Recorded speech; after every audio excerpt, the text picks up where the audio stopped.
6 मार्च 2019 की रात करीब 11 बजे विशाली ने अचानक अपने पति के चाचा नंदलाल को फ़ोन किया, जो पास में ही रहते थे। वह रोते हुए घबराई हुई आवाज़ में बोली, चाचा, हमारे घर में बहुत बड़ी चोरी हुई है और चोर ने जगदीश को मार दिया है, जल्दी आ जाओ। यह सुनकर नंदलाल चौंक गया, लेकिन उसने जल्दी से विशाली को शांत किया और कहा कि वह अभी आ रहा है। चूंकि जगदीश का बड़ा भाई कंचन सालूं के भी पास में ही रहता था, इसलिए नंदलाल ने उसे हत्या की जानकारी दी। जैसे ही कंचन को अपने भाई की मौत के बारे में पता चला, वह अपने चाचा के साथ घर की ओर दौड़ी। कुछ ही मिनटों में यह खबर हर जगह फैल गई। पड़ोसी, दोस्त और रिश्तेदार जगदीश के घर के बाहर इकट्ठा होने लगे। जब उन्होंने अंदर देखा तो देखा कि जगदीश बिस्तर पर पड़ा हुआ था। पूरा घर अस्त व्यस्त था और उसकी पत्नी विशाली उसके शव को पकड़कर लगातार रो रही थी। कंचन सालूं के और नंदलाल कुछ पड़ोसियों के साथ जल्दी से विशाली को जगदीश से अलग करने के लिए आगे आए। जगदीश को बुरी तरह से घायल देखकर उन्होंने एक पल भी बर्बाद नहीं किया। उन्होंने उसे रिक्शा में बिठाया और तुरंत चिकित्सा सहायता की उम्मीद में नज़दीकी क्लिनिक ले गए। बिना किसी देरी के वे उसे रुक्मिणी बे अस्पताल ले गए। बढ़ती चिंता के साथ वे उसके जीवन के लिए प्रार्थना करते हुए अस्पताल पहुंचे। लेकिन जैसे ही वे पहुंचे, उनका सबसे बुरा डर सच हो गया। डॉक्टरों ने उसकी जांच की और भारी मन से घोषणा की कि जगदीश पहले ही मर चुका है। अस्पताल के कर्मचारियों ने तुरंत स्थानीय पुलिस स्टेशन और पुलिस नियंत्रण कक्ष को मामले की सूचना दी। कुछ ही देर में कोलसावाड़ी पुलिस स्टेशन से एक पुलिस उपनिरीक्षक अपनी टीम के साथ वहां पहुंचे। स्थिति की गंभीरता को देखते हुए उन्होंने जल्दी से अपने वरिष्ठ अधिकारियों को सूचित किया। जैसे ही पुलिस ने परिवार से बात करना शुरू किया, उनकी नज़र जगदीश के बेजान शरीर पर पड़ी। उसके घावों में कुछ ऐसा था जिसने उनका ध्यान खींचा। जिस क्षण उन्होंने उसके शरीर पर कुछ निशान देखे, उन्हें पता चल गया कि यह कोई साधारण डकैती नहीं थी। कहानी में कुछ और भी था। सच्चाई का पता लगाने के लिए पुलिस ने डॉक्टरों से बात की और फिर जगदीश के शव को पोस्टमार्टम के लिए मुर्दाघर भेजने का फैसला किया। तो पुलिस को क्या अजीब लगा और उस रात जगदीश के साथ वास्तव में क्या हुआ था, यकीन मानिए ये कहानी अंत में आपकी आंखों में आंसू ला देगी। जगदीश सालुकी जलगांव जिले के रावेर तालुका के एक छोटे से गांव से थे। उनके पिता परिवार का भरण पोषण करने के लिए एक छोटी सी नाई की दुकान चलाते थे। जगदीश का एक बड़ा भाई था जो महाराष्ट्र के ठाणे नामक शहर में चला गया था। शादी करके अपनी पत्नी के साथ रहने के बाद जगदीश ने गांव में ही अपनी स्कूली शिक्षा पूरी की। पढ़ाई पूरी करने के बाद वह अपने भाई के पास रहने लगा और नौकरी की तलाश शुरू कर दी। कई महीनों तक उसने संघर्ष किया, लेकिन काफ़ी कोशिशों के बाद आखिरकार उसे एक दवा कंपनी में नौकरी मिल गई। नौकरी में जमने और कई महीनों तक काम करने के बाद उसके परिवार ने उसकी शादी के बारे में बात करना शुरू कर दिया।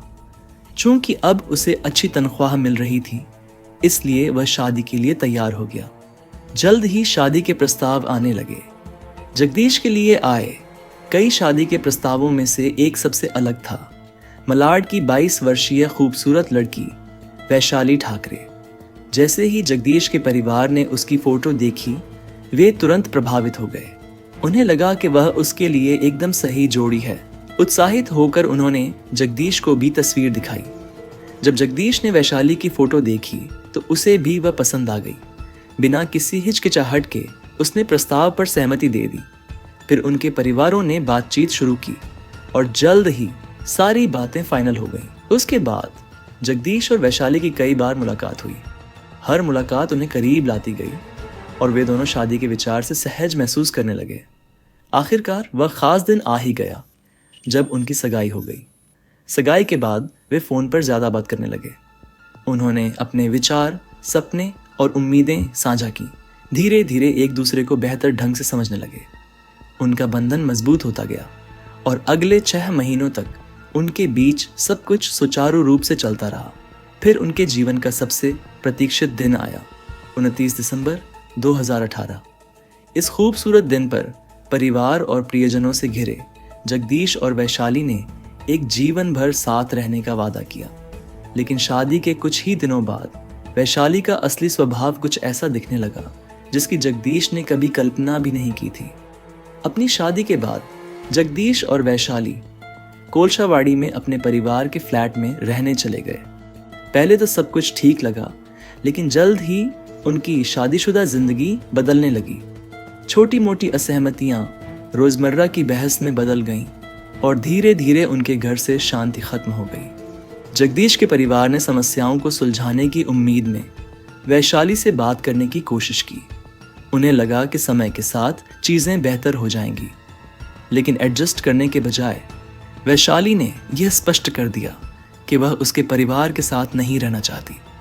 उसने जोर देकर कहा कि वे घर छोड़कर अलग अलग रहें, ये मानते हुए कि अकेले रहने से उनकी शादी में खुशियां वापस आ सकती हैं।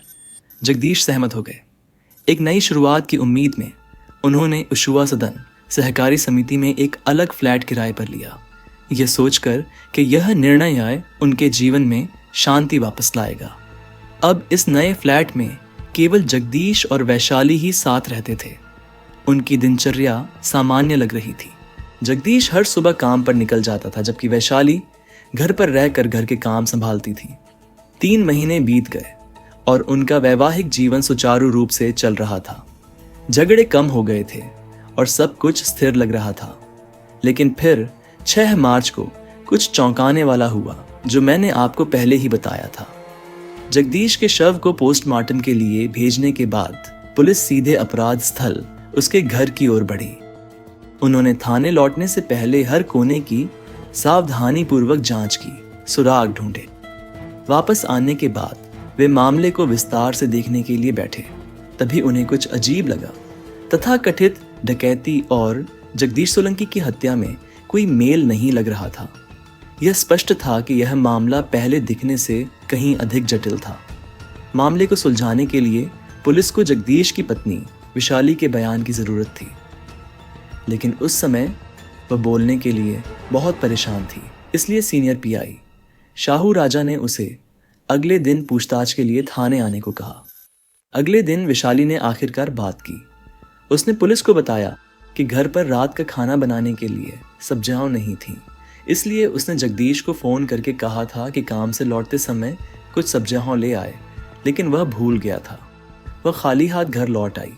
ये देखकर विशाली ने खुद ही बाजार जाने का फैसला किया, लेकिन जब वह घर वापस आई तो घर की हालत देखकर हैरान रह गई। सारा सामान बिखरा और अस्त व्यस्त था। वह जल्दी से अपने पति की तरफ भागी और पाया कि वह बिना हिले डुले ही लेटा हुआ था। जब उसने देखा कि उसकी शादी के सारे गहने भी गायब थे तो उसके दिल में डर समा गया। समझ में नहीं आ रहा था कि क्या करे। उसने तुरंत जगदीश के चाचा नंदलाल को फोन किया और सारी बात बताई। जगदीश और विशाली की शादी को 3 महीने भी नहीं हुए थे जब यह भयानक घटना घटी। विशाली का बयान सुनने के बाद पुलिस ने अज्ञात लोगों के खिलाफ हत्या का मामला दर्ज कर अपनी जांच शुरू कर दी है। साथ ही पुलिस जगदीश की मौत की सही वजह जानने के लिए उसकी पोस्टमार्टम रिपोर्ट का इंतजार कर रही है। अपनी जांच के तहत अधिकारी और जानकारी जुटाने के लिए अस्पताल गए, लेकिन पोस्टमार्टम करने वाले डॉक्टर ने जो जानकारी दी उसने मामले को पूरी तरह बदल दिया। डॉक्टर ने बताया कि जगदीश का रस्सी से गला घोंटा गया था, लेकिन इतना ही नहीं, गला घोंटने से पहले उसे जहर भी दिया गया था। इससे बड़ा सवाल खड़ा हो गया, अगर गुलाम चोरी करने के इरादे से घर में घुसे थे तो उन्होंने जगदीश को मारने से पहले उसे जहर देने की जहमत क्यों उठाई। अब पुलिस को उसके किसी करीबी पर बहुत शक था। उसकी पत्नी पर उनका शक और गहरा होता गया। गहराई से जांच करने के लिए उन्होंने जगदीश सालुंकी के परिवार वालों से भी पूछताछ की। जगदीश के परिवार को यकीन था कि उसकी मौत महज एक दुर्घटना नहीं थी, बल्कि यह एक सुनियोजित हत्या थी। उनका मानना था कि इसके पीछे कोई गहरी साजिश थी। उनके मुताबिक भले ही विशाली और जगदीश शादीशुदा थे, लेकिन वह कभी भी उससे खुश नहीं थी। दरअसल उसने पहले भी 2 बार जगदीश के शादी के प्रस्ताव को ठुकरा दिया था, लेकिन अंत में उसके परिवार ने उसे शादी के लिए मजबूर कर दिया। जब पुलिस ने यह जांचने के लिए कि क्या ये दावे सच हैं विशाली से दोबारा पूछताछ की तो उसने पहले तो उन्हें भ्रमित करने की कोशिश की। उसने अलग अलग जवाब दिए और अधिकारियों को गुमराह करने की कोशिश की, लेकिन पुलिस ने हार नहीं मानी। वे बार बार कठिन सवाल पूछते रहे। आखिरकार वह टूट गई और उसने सच कबूल कर लिया। उसने अपने ही पति की हत्या की थी। लेकिन सबसे बड़ा सवाल बना रहा, क्यों? विशाली ने फिर कुछ चौंकाने वाला खुलासा किया। उसने कहा कि जब उसकी पहली बार जगदीश से सगाई हुई थी तो वह खुश थी। उसे रिश्ते से कोई परेशानी नहीं थी। लेकिन सगाई के बाद जैसे जैसे समय बीतता गया, उसकी भावनाएं बदलने लगीं। वजह जगदीश का सादा और पारंपरिक जीवन जीने का तरीका। विशाली को ऐसा पति चाहिए था जो आधुनिक कपड़े पहने, पार्टियों में जाए और उसे फैंसी जगहों पर ले जाए। लेकिन जगदीश ऐसा नहीं था। उसे सादा और शांत जीवन जीना पसंद था। अपनी शादी से ठीक 20 दिन पहले विशाली ने आखिरकार जगदीश से अपने दिल की बात कह दी। वह उसके बदलने का इंतजार कर रही थी। वह जैसा बनना चाहती थी, लेकिन कुछ भी अलग नहीं हुआ। इसीलिए उसने उससे कहा, मैं अभी शादी नहीं करना चाहती। मैं पहले अपनी नौकरी पर ध्यान देना चाहती हूँ और शादी के बारे में बाद में सोचना चाहती हूँ। वैशाली ने यह भी कहा कि अगर वे शादी कर भी लें तो भी वे कभी भी साथ में खुश नहीं रह पाएंगे। उसने दृढ़ता से सुझाव दिया कि बेहतर होगा कि जगदीश खुद पीछे हट जाए और शादी से इनकार कर दे। जगदीश हैरान रह गया। ऐसा लगा जैसे उसके पैरों तले से जमीन खिसक गई हो। उसके परिवार ने पहले ही शादी की सारी तैयारियां कर ली थीं। रिश्तेदारों को बुलाया गया था, घोषणाएं की गई थीं और सब कुछ तैयार था। जगदीश ने वैशाली को स्थिति समझाने की कोशिश की, लेकिन सुनने के बजाय उसने उसे एक चौंकाने वाली चेतावनी दी। उसने कहा कि अगर उसे शादी के लिए मजबूर किया गया तो वह जहर पी लेगी और अपनी जान दे देगी, और वह कल्पना कर सकता है कि उसके बाद क्या होगा। जगदीश घबरा गया। उसने कभी ऐसी धमकी की उम्मीद नहीं की थी। डरे और लाचार होकर उसने अपने परिवार को सब कुछ बता दिया। जब वैशाली के परिवार को पता चला तो वे भी हैरान रह गए। उन्हें यकीन ही नहीं हुआ कि उसने क्या किया है, और उन्होंने उसे इस तरह से व्यवहार करने के लिए बहुत डांटा। अपने परिवार के भारी दबाव के आगे वैशाली को आखिरकार अपनी गलती का एहसास हुआ। कोई और विकल्प न होने के कारण वह जगदीश से शादी करने के लिए तैयार हो गई। लेकिन अब जगदीश के परिवार को वैशाली पर भरोसा नहीं रहा। वैशाली के परिवार के जोर देने पर भले ही वे शादी के लिए राजी हो गए, लेकिन उन्होंने एक बात साफ कर दी, अगर भविष्य में वैशाली ने कभी कुछ गलत किया तो वे कोई जिम्मेदारी नहीं लेंगे। इस बात को सुनिश्चित करने के लिए उन्होंने वैशाली से एक लिखित गारंटी और माफीनामा लिखवाया, जिसे उन्होंने अपने पास रख लिया। इसके बाद शादी की तैयारियां चलती रहीं, लेकिन दूसरी तरफ वैशाली परिवार के दबाव में शादी के लिए राजी होने के बाद भी अभी भी अनिश्चित थी। वह जगदीश सोलंकी को अपना पति स्वीकार नहीं कर पा रही थी और इसीलिए वह शादी को टालती जा रही थी। वह समझ गई थी कि अगर उसे इस समस्या का समाधान करना है तो उसे खुद ही इसे संभालना होगा। उसके दिमाग में उसके विचार चलते रहे। उसे नींद नहीं आई और वह पूरी रात करवटें बदलती रही। फिर उसने एक जोखिम भरा फैसला लिया जो सब कुछ बदलने वाला था। उसी समय दोनों परिवार वैशाली और जगदीश की शादी के लिए खुशी खुशी पार्टी कर रहे थे। रिश्तेदार उत्साहित थे और वैशाली के करीबी दोस्त बड़े दिन का बेसब्री से इंतजार कर रहे थे।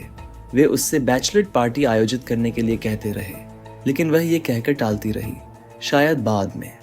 शादी से ठीक 3 या 4 दिन पहले वैशाली ने अचानक अपने घर पर एक छोटी सी पार्टी आयोजित की। उसने कुछ करीबी लोगों को आमंत्रित किया, लेकिन सबसे महत्वपूर्ण बात, उसने सुनिश्चित किया कि जगदीश वहां मौजूद रहे।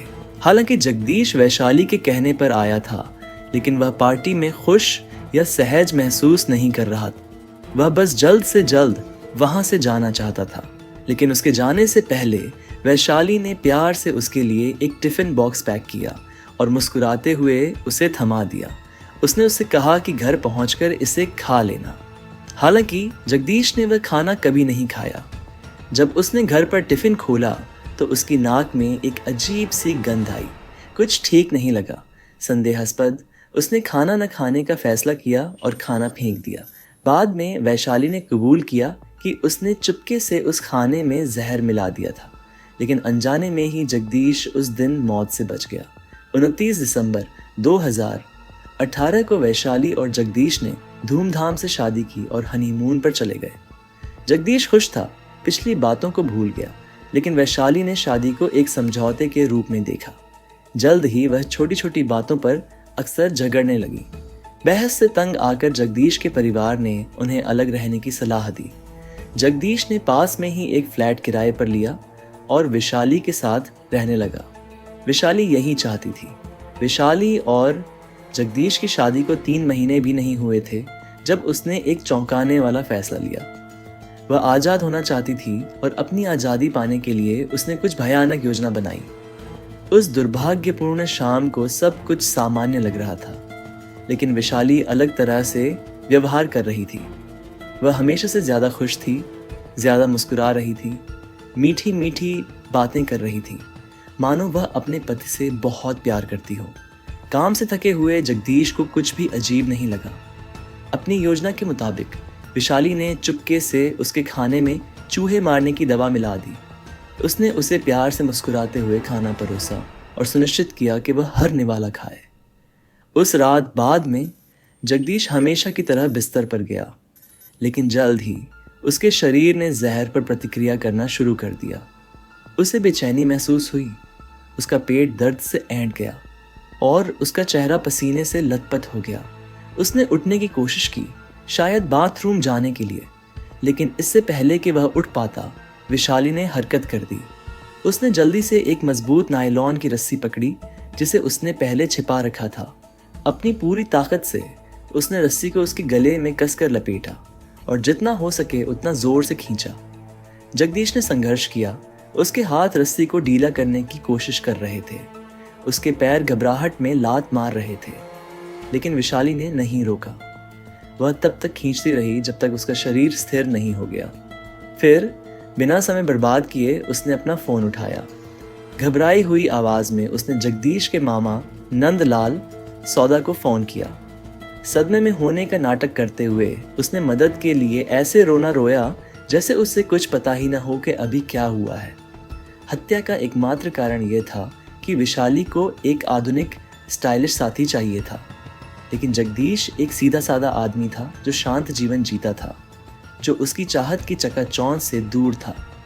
विशाली ने अपने परिवार और पुलिस दोनों को बेवकूफ़ बनाने की हर संभव कोशिश की, लेकिन अंत में वह असफल रही। अपनी शादी से मुक्त होने की अपनी बेताब कोशिश में वह एक ऐसे जाल में फंस गई जिससे वह कभी नहीं निकल सकती थी। लेकिन बड़ा सवाल यह है कि जब विशाली और जगदीश दोनों के परिवार जानते थे कि वह उससे शादी नहीं करना चाहती, तो उन्होंने फिर भी शादी क्यों करवाई? विशाली ने तो शादी से पहले ही उन्हें चेतावनी दे दी थी कि वह जहर पी लेगी। यह एक स्पष्ट संकेत होना चाहिए था। अगर कोई अपनी ज़िंदगी ख़त्म करने के लिए तैयार है, तो वह किसी और की ज़िंदगी लेने के लिए भी तैयार हो सकता है। और अंत में वही हुआ। विशाली की जिद और शादी को स्वीकार न करने की वजह से बेचारे जगदीश को अन्यायपूर्ण तरीके से अपनी जान गंवानी पड़ी। उसके कबूलनामे के बाद पुलिस ने विशाली ठाकरे पर धारा 302 के तहत हत्या का आरोप लगाया। उसे अदालत ले जाया गया, जहां उसे जेल की सजा सुनाई गई।